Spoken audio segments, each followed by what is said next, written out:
Load होगा सामान, और उसके बाद भी जो है सो ये ट्रक यहाँ से अपना जिंदगी को दांव पर लगाकर इस पुल के साथ हमको ये कहना पड़ रहा है कि इसे हम नहीं बल्कि इलाके के सारे लोग जान रहे हैं, और इससे सिर्फ हम ही नहीं, नेता लोग भी आते जाते हैं, लेकिन वो लोग भी इसे गंभीरता से नहीं लेते हैं, क्योंकि ये आम जनता की बात है। तो वो लोग के पास पैसा है, वो लोग थोड़ा घूम के जाते हैं, ज़्यादा खर्च करते हैं। हम लोग गरीब आदमी हैं, हम लोगों को इधर से आना जाना पड़ता है। प्रशासनिक पदाधिकारी हो या सरकार की लापरवाही है, जिसका जीता जागता उदाहरण ये है कि 1.5 साल बीत जाने के बाद भी ये पुल का अभी तक निर्माण नहीं हो पाया है। नमस्कार, आप देख रहे हैं द जी टाइम, मैं लक्ष्मण। आज हम मौजूद है गिरिडीह जिला के जमुआ प्रखंड अंतर्गत लताकी पुल पर, और लताकी पुल पर हम इसलिए मौजूद है कि यहाँ की कुछ दृश्य हम आपको दिखाना चाह रहे हैं। और ये दृश्य यह है कि ये पुल बनाया था उस वक्त बिल्कुल सीधा था, लेकिन अभी आप देखेंगे तो 1 से 1.5 फीट जमीन के नीचे दबता हुआ नजर आएगा। सबसे बड़ी बात है कि दोनों तरफ से विभाग के द्वारा ब्रैकेटिंग लगाया गया, और ब्रैकेटिंग कैसा, मिट्टी का ब्रैकेटिंग लगाया गया है, और मिट्टी का ब्रैकेटिंग लगा गया, और पुल पूरी तरह से जमी 2 होने के कगार में है। और ये जो ट्रक आ रही है इसमें पूरा लोड है, और 50 से 60 टन कहीं अंदाजा लगाया जा सकता है कि लोड होगा इसमें सामान। और उसके बाद भी जो है सो ये ट्रक यहाँ से अपना जिंदगी को दांव पर लगाकर इस पुल के सहारे पार हो रहा है।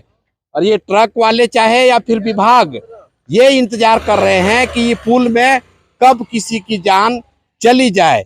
और ऐसा हम इसलिए कह रहे हैं कि ये पुल करीबन 1 साल 1.5 साल पहले ही यहाँ जमींदोज हुआ है, बावजूद अभी तक विभागीय कोई कार्रवाई नहीं हुई है, न सरकार स्तर पर हुई है, न स्थानीय प्रशासन के स्तर पर, प्रशासनिक पदाधिकारियों के स्तर पर हुई है, न यहाँ के जनप्रतिनिधियों के का कोई पहल नजर आया है। अब अंदाजा ये लगाइए कि इस तरह का पुल में प्रतिदिन सैकड़ों लोगों का आना जाना रहता है। अभी झारखंड की सबसे बड़ी कार्यक्रम चल रही है, आपकी योजना, आपकी सरकार, आपके द्वार। और यही वो पुल है जहां से दर्जनों पंचायत को जोड़ता है, और दर्जनों पंचायत में जाने के लिए चाहे वो पदाधिकारी, अंचलाधिकारी हो, बीडीओ हो, एसडीएम हो, या तमाम जो भी पदाधिकारी हैं, इसी पुल से जाना होता है। लेकिन क्यों जरूरी वो नहीं समझते हैं कि इसकी आवाज़ हम उन विभागीय पदाधिकारियों तक पहुंचाएं जो इसको जिम्मा लेके इसका निर्माण का कार्य कराया जा सके। अभी फिलहाल सूत्रों से पता यह चल रहा है कि यह पुल जो है सो अभी टेंडर में है। टेंडर हुआ है या नहीं हुआ है इसकी अभी कोई सूचना नहीं है। लेकिन हम एक बात आपको जो बताने जा रहे हैं कि 1.5 साल से लोग अपनी जान की जोखिम में डाल करके इस पुल के सहारे जमुआ प्रखंड मुख्यालय से आना जाना करते हैं। अब देखना यही होगा कि आखिरकार इस तरह के पदाधिकारी या फिर स्थानीय जनप्रतिनिधि कब संज्ञान लेते हैं इस मामले को, और कब इस पुल का निर्माण कराते हैं। हम एक और तस्वीर आपको दिखाना चाहेंगे जो पुल किस तरह से क्षतिग्रस्त हुआ है। ये पुल का निचला भाग है, जहां आप देखेंगे तो लगेगा कि पुल पूरी तरह से खोखला हो चुका है। और अब ये जिस तरह से लक्ष्मण झूला झूलता है उसी तरह से ये पुल भी झूलता हुआ नजर आएगा। जब नीचे के दृश्य को आप देखेंगे तो लक्ष्मण झूला में तो बिना पिलर और बिना पाया का पुल बनाया गया था, और लोग यह सोचकर वहां जाते थे कि ये लक्ष्मण झूला इसी तरह से है। लेकिन इस पुल को आप देखिएगा तो कहीं ना कहीं लगेगा कि लक्ष्मण झूला तो राम के भरोसे चल रहा है, लेकिन इस झूला में जो लोग जाएंगे कब जमीन के नीचे चल जाएंगे इसका कोई गारंटी नहीं है। और सबसे बड़ी बात है कि ये करीब 150 से 200 मीटर लंबी पुल है, और इसी लंबी पुल के सहारे लोग आना जाना करते हैं। अब इतना बड़ा मामला होने के बाद में भी स्थानीय प्रशासन, प्रशासनिक पदाधिकारी, जनप्रतिनिधि इस पर क्यों नहीं संज्ञान में ले रहे हैं, ये अलग बात है। और ये पुल के नीचे में आप देखेंगे तो खुले तौर पर यहाँ बालू का खनन भी किया जा रहा है। टास्क फोर्स का गठन तो किया गया है, लेकिन टास्क फोर्स क्या काम कर रही है ये समझ से बाहर है। एक तस्वीर हम अपने सहयोगी से कहेंगे दिखाने के लिए कि ये यहाँ से प्रतिदिन 20-30 ट्रैक्टर यहाँ से अवैध बालू का खनन किया जाता है। और यही कारण है कि इस पुल का जो ये हाल हुआ है अवैध बालू खनन के कारण ही हुआ है। अगर कहीं इसका टेंडर किया जाता तो सिस्टेमेटिक ढंग से बालू का खनन किया जाता, लेकिन बगैर टेंडर किए हुए अवैध तरीके से यहाँ से बालू का खनन किया जाता है, जिसका कारण है एक पुल जो पूरी तरह से जमींदोज हो गया है। सबसे बड़ी बात है कि ये अखबारों के सुर्खियों में खूब छाया रहा कुछ दिनों तक। सोशल मीडिया चाहे न्यूज नेटवर्क के मीडिया के माध्यम से ये मामला पूरा हाईलाइट रहा। उसके बाद भी अभी तक इस पर कोई पहल नहीं किया जाना कहीं ना कहीं ये जमुआ प्रखंड के गिरिडीह जिला के लिए ये दुर्भाग्य है। और मुझे अब लगता है कि तब तक विभागीय पदाधिकारियों की नींद नहीं खुलेगी इस पुल पर जब तक किसी बड़ी दुर्घटना का अंजाम नहीं दिया जा सके। और हम सीधे तौर पर मांग करना चाहते हैं स्थानीय प्रतिनिधियों से, प्रशासनिक पदाधिकारियों के से कि इस पुल का जल्द से जल्द निर्माण कराएं ताकि आने जाने वाले लोगों को कोई हादसा ना हो सके।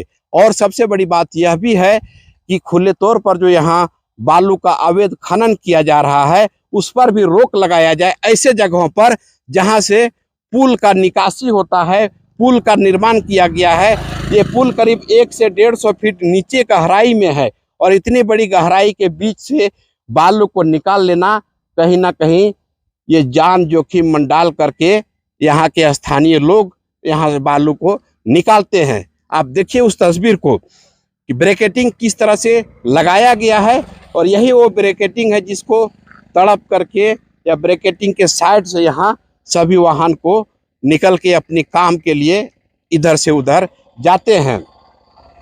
जमुआ प्रखंड मुख्यालय यहाँ से महज 12 से 13 किलोमीटर की दूरी पर है, पर जिला मुख्यालय यहाँ से तकरीबन 28 से 30 किलोमीटर की दूरी पर है। और ये 250 से 300 मीटर का लंबा पुल सैकड़ों गांवों को जोड़ता है, कई पंचायतों को जोड़ता है प्रखंड मुख्यालय से, जिला मुख्यालय से।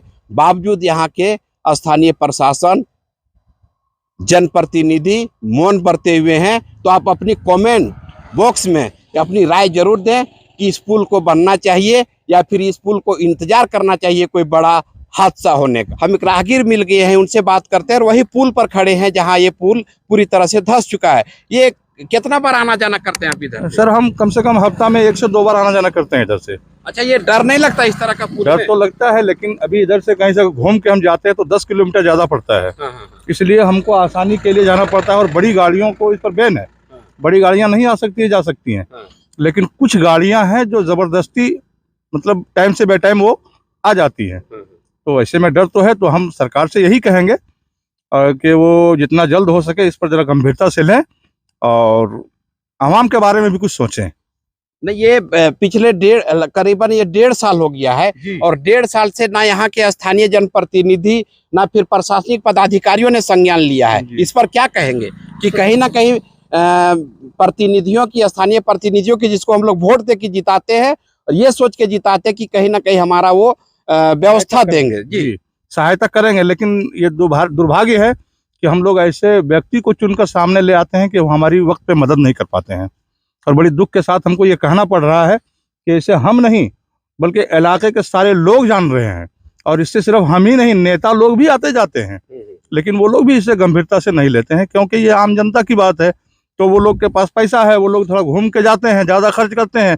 हम लोग गरीब आदमी हैं, हम लोगों को इधर से आना जाना पड़ता है बार बार और ये तकलीफ है हम लोगों को। तो ये वो राहगीर है जो बराबर इस पुल से आना जाना करते हैं, इनको भी भय बना है, लेकिन आखिर करे तो करे क्या। यहाँ से 20 से 25 किलोमीटर की दूरी से घूम के जाना पड़ेगा तब ये जमुआ जाएंगे और जमुआ से अपना घर आएंगे। और इन्होंने भी कहा है कि ये कहीं ना कहीं स्थानीय जनप्रतिनिधि हो या प्रशासनिक पदाधिकारी हो या सरकार की लापरवाही है, जिसका जीता जागता उदाहरण ये है कि 1.5 साल बीत जाने के बाद भी ये पुल का अभी तक निर्माण नहीं हो पाया है, मरम्मत नहीं हो पाया है। आप यही गांव है? ये पुल क्या हुआ है? ये धस गया, क्या हुआ? धस गया है। हाँ। कितना दिन पहले धसा है? ये हो गया 12-13 महीना हो गया। 12-13 महीना हो गया है। तो अभी तक यहाँ बना नहीं है ये? नहीं बना है। तो डर नहीं लगता आने जाने आने में? डर तो लगता है। हाँ, डर लगता है, एकदम डर लगता है, लेकिन उसके बाद भी इधर उधर पार होते रहते हैं। काहे, क्यों? डर से क्या करते जाना पड़ता है सबको, बहुत बड़ा बड़ा हेबा पार हो जाता है इससे। हाईवा भी इस पर पार हो जाता है। अच्छा, विधायक कौन है यहाँ के? विधायक केदार है ना, वो कभी कभी नहीं आया देखने के लिए। अच्छा अच्छा। और सांसद महोदय भी? वो भी नहीं आया कि नहीं हमको पता नहीं, हम लोग कमाने खाने वाले हैं, चले हाँ। जाते हैं, आया कि नहीं आया। लेकिन ये जानते हैं कि पुल अभी तक नहीं बना नहीं बना है। तो ये काफी ऐसे लोग मिलेंगे जो सीधे तौर पर कहेंगे कि 1 से 1.5 साल हो गया है पुल का धंसे हुए, लेकिन अभी तक कोई प्रशासनिक पदाधिकारियों ने भी इसकी सूद नहीं ली है। सुनने में आ रहा है, जैसे ग्रामीण बता रहे हैं या आम लोग भी बता रहे हैं कि टेंडर में ये पुल को डाला गया है। अब वो टेंडर कब होगा, कब ये पुल बनेगा, या फिर किसी का ये जिंदगी को खत्म करने के बाद ही पुल का निर्माण होगा, ये भगवान ही जाने। बरसात में हुआ हाँ, तो 6 महीना से उधर से घूम के 5 किलोमीटर 10 किलोमीटर घूम के जाना पड़ता था। तब इसे अस्सी से पार होने लगा ना, तब इसे जान डर से, मतलब ये पूरा भय था कि कहीं ना कहीं टूट जाएगा। हाँ, अभी भी डर है। हाँ, अभी भी गाड़ी वाला भय कि कभी जाते किसका नसीब खराब हो धस जाए। तो ये किसका नसीब खराब होगा उस पुल में जाने का वो इंतजार कर रही है विभाग और फिर स्थानीय जनप्रतिनिधि, उसके बाद ही लगता है कि इस पुल का निर्माण करेगा। हम आपको अगला तस्वीर दिखाएंगे जो ब्रैकेटिंग बनाया गया है। अब उससे आप अंदाजा लगाइएगा कि इस तरह का ब्रैकेटिंग कितना कारगर है और किन्होंने आदेश दिया है इस तरह का ब्रैकेटिंग को बनाने के लिए। अगर ये पुल को पूरी तरह से बंद कर दिया जाता तो शायद कुछ दुर्घटना होने से बचता, लेकिन पुल को इसीलिए खुला छोड़ दिया है ताकि बड़ी कोई अनहोनी इसमें हो सके, और इसका तमाशा देखने के लिए विभाग बैठे हुए हैं। यही वो ब्रैकेटिंग लगाया है कि पुल में, ताकि लोग यहाँ से आना जाना ना कर सके।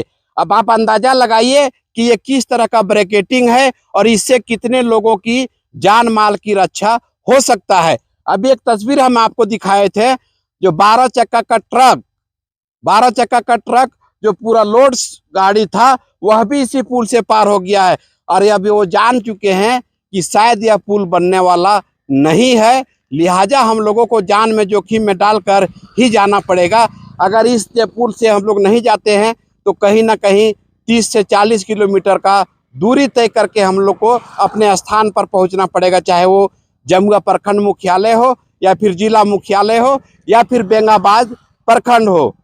तो कहीं ना कहीं ये लापरवाही नजर आ रही है सामने में, और इसका जीता जागता उदाहरण ये पुल है। और ये पुल पूरी तरह से 4 टुकड़ों में तब्दील हो गया है, बीचों बीच में नीचे में धंस गया है। हम आपको प्रयास करेंगे वो निचला तस्वीर को दिखाने का कि किस तरह से ये पुल पूरी तरह से जमीन दो होने के कगार पर है। यही वो खौफनाक मंजर है जिसे हम आपको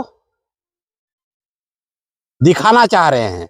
और ये खौफनाक हम इसको इसलिए कह रहे हैं कि यहाँ से भारी भरकम वाहन इसी सड़क से गुजरना होता है, और ये पुल को आप देखिए कि किस तरह से नीचे जमीन के नीचे से 4 से 5 फीट धंस गए हैं। और ये मंजर देखिए आप, पुल की कितनी मजबूती थी, किस तरह से पुल का निर्माण किया गया था, जो 20 साल के दरमियान में ही इसका पूरा जनाजा निकल गया। और ये वही मंजर है, ये वही तस्वीर है जो पूरी तरह से टूट के अलग हो गया। ये पानी का जो धार था, वो पानी का धार इस पुल ने नहीं सह पाया, और यही कारण है कि पुल पूरी तरह से धंस चुका है। सबसे बड़ी बात है कि एक देखिएगा, दूर से हम अपने सहयोगी कहेंगे कि बालू में प्रतिदिन सैकड़ों ट्रैक्टर यहाँ से अवैध खनन किया जाता है, और वही कारण है कि यहाँ से भी बालू को पूरी तरह से निकाल लिया गया है और इसके जड़ के नीचे में पूरा खोखला कर दिया गया। जब जड़ के नीचे पूरा खोखला होगा तो निश्चित तौर पर इसका जो ढलाई है या इसके जमीन के नीचे जो पीसीसी का ढलाई किया गया है, वो जब नीचे में मटेरियल नहीं रहेगा तो वो धंसने का स्थिति बन जाता है। और इस पुल में जैसे अंदाजा लगाया जा रहा है, यही कारण हुआ होगा कि अवैध खनन के कारण ये पुल पूरी तरह से धंस गया है।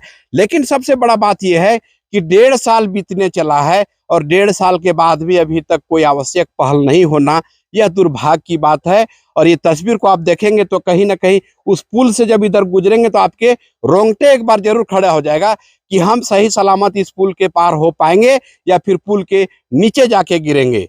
अब नीचे जाके गिरते हैं तब तो ये भगवान ही उन्हें बचाए, लेकिन कहीं ना कहीं स्थानीय जनप्रतिनिधि, प्रशासनिक पदाधिकारियों पर प्रश्न चिन्ह निश्चित तौर पर उठता है कि अभी तक 1.5 साल के बाद भी इस पुल का निर्माण नहीं कराया गया है, और प्रतिदिन यहाँ सैकड़ों लोग आना जाना करते हैं। अब देखना ये होगा कि इस पुल का निर्माण होता है या फिर यूं ही इसी तरह से अभी तक अटक के रह जाता है।